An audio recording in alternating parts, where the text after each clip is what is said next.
thank you so much for having me today.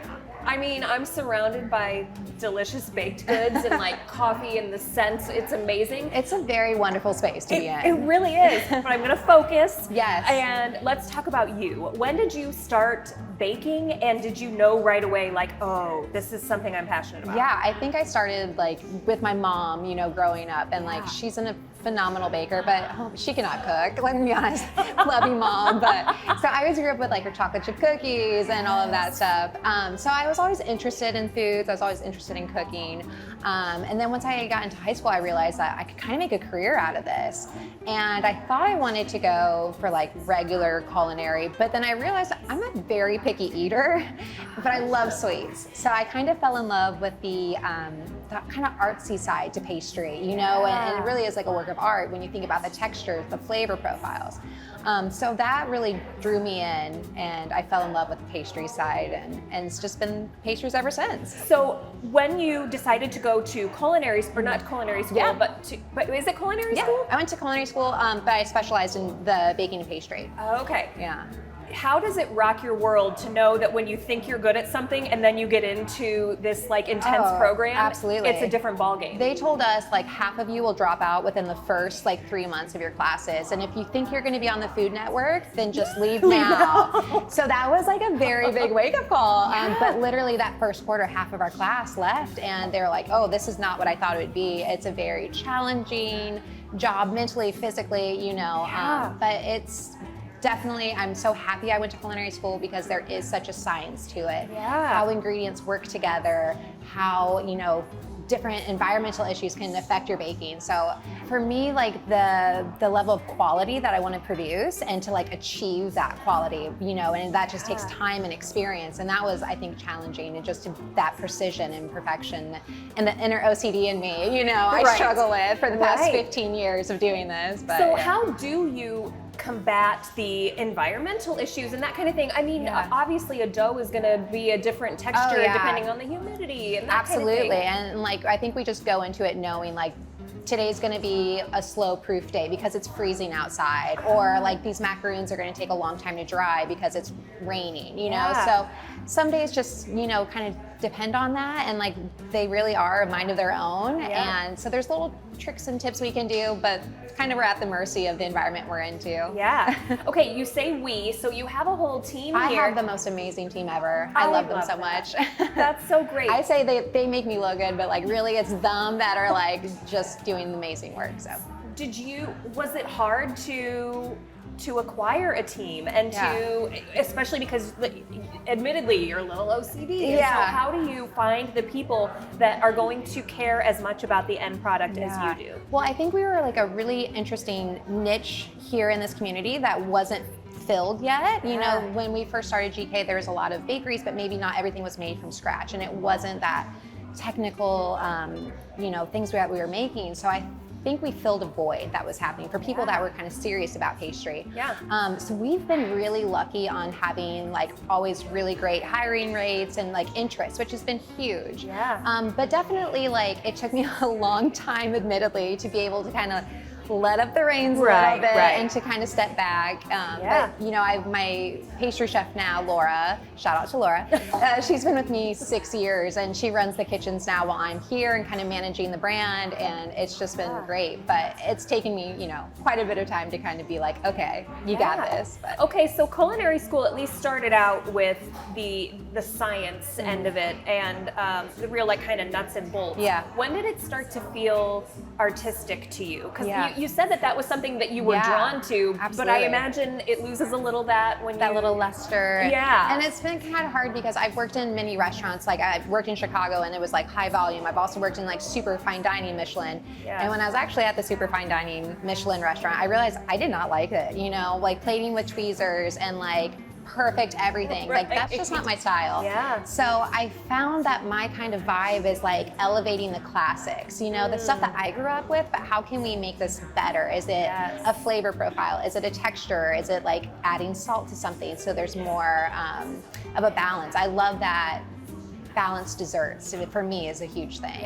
Hence Pop-Tarts. Our hand pies. So we do a sugar salt blend on top, so you get that salty, sweet, flaky, like try to think about all the, different things we can get out of a single pastry. Yes. Yeah. Is there something to making it look beautiful too, or are you just more interested in it being texturally perfect? I think a little bit of both. Yeah. We definitely have like our standards of like, this is how it should look. Yeah. But then there's also sometimes where it's kind of that artisanal, almost not perfect thing that goes on, which is also kind of great too. Yeah. So I think we do a weird flex on both. Has it always been important to you to bake from scratch? Yes. So that's kind of our whole branding philosophy is handmade everything. Yeah. So we do all of our breads, bagels.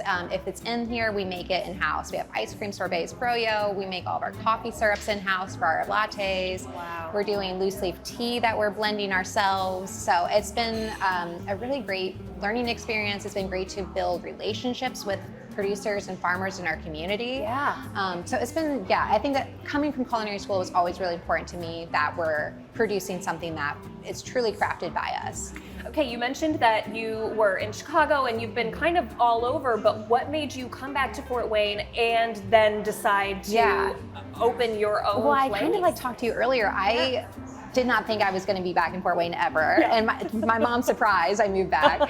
But for me, it was like, my family's from here. The support system's huge here. And I knew coming back, like, I probably wouldn't have an executive pastry chef job. Yeah. And I actually sold health insurance for a while, and I was not good at it. And I was in a meeting, and they were like, you're a pastry chef. Like, that's what you do to make people happy. And I said, you know what, you're right.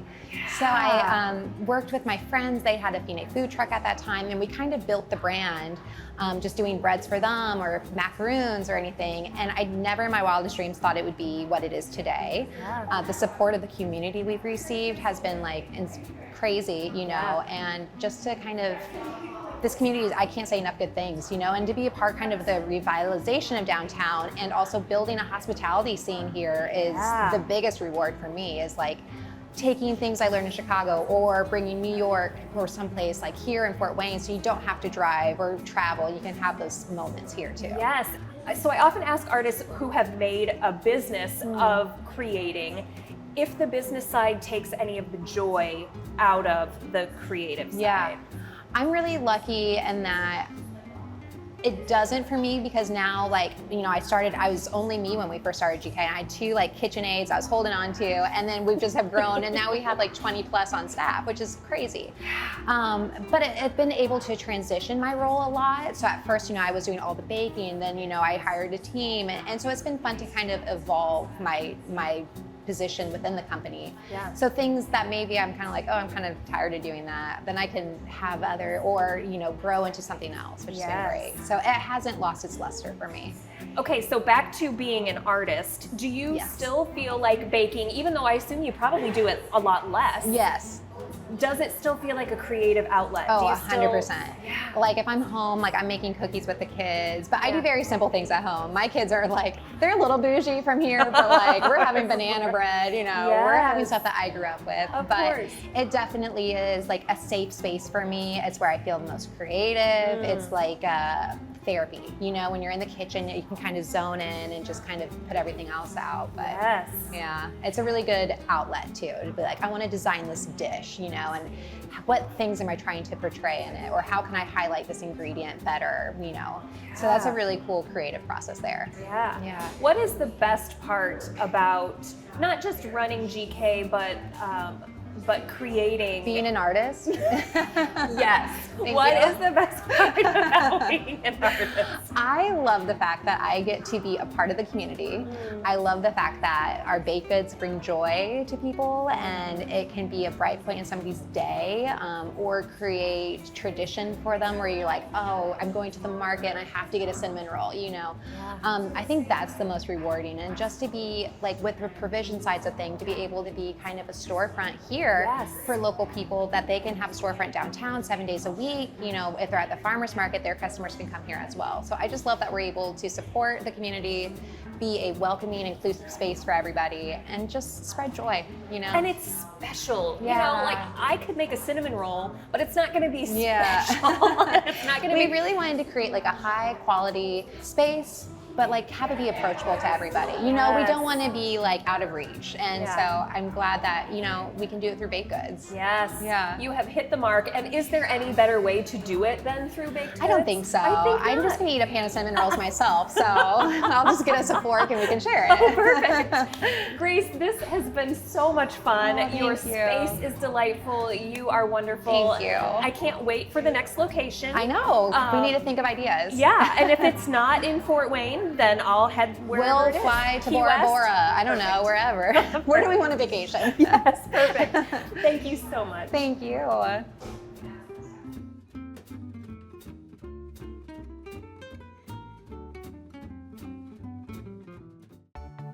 Arts in Focus on PBS Fort Wayne is funded in part by